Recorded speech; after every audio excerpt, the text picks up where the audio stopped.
ತಾಲೂಕಿನಲ್ಲಿ BCA ಮಂಜಣ್ಣ ಎಂದೇ ಖ್ಯಾತರಾದಂಥ ಈ ಸಂಸ್ಥೆಗೆ ನಿರ್ದೇಶಕರಾಗಿ ಆಯ್ಕೆಯಿರ್ತಕ್ಕಂಥ ಮಂಜಣ್ಣ ಅವರೇ, ಇನ್ನೋರ್ವ ಗೆಳೆಯ ಈಗ ತಾನೇ ನಿವೃತ್ತಿಯನ್ನು ಹೊಂದಿದ್ರು ಕೂಡ ಶಿಕ್ಷಣ ಕ್ಷೇತ್ರದಲ್ಲಿ ವಿಶ್ವಾಸವನ್ನು ಇಟ್ಟು ಮುಂದುವರಿತಿರ್ತಕ್ಕಂಥ ಪ್ರಕಾಶ್ ಅವರೇ, ಶಿವಕುಮಾರ್ ಸರ್ ಅವರೇ, ಸುರೇಶ್ ಸರ್ ಅವರೇ, ನಾಯಕ್ ಸರ್ ಅವರೇ, ವೇದಿಕೆಯ ಹಿಂಭಾಗಿರ್ತಕ್ಕಂಥ ಎಲ್ಲ ನನ್ನ ಪ್ರೀತಿಯ ಶಿಕ್ಷಕ ಬಂಧುಗಳೇ, ಪತ್ರಕರ್ತರಾದಂಥ ನನ್ನ ಹಿರಿಯ ಸಹೋದರರು ಜಯರಾಮಣ್ಣ ಅವರೇ, ದಯಾನಂದ್ ಅವರೇ, ನಟರಾಜ್ ಅವರೇ, IK ಮಂಜುನಾಥ್ ಅವರೇ,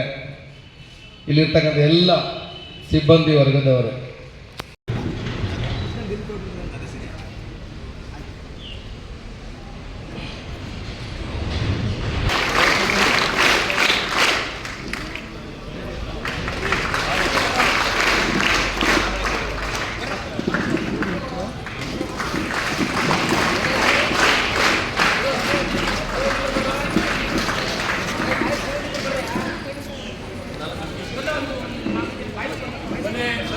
ಬನ್ನಿ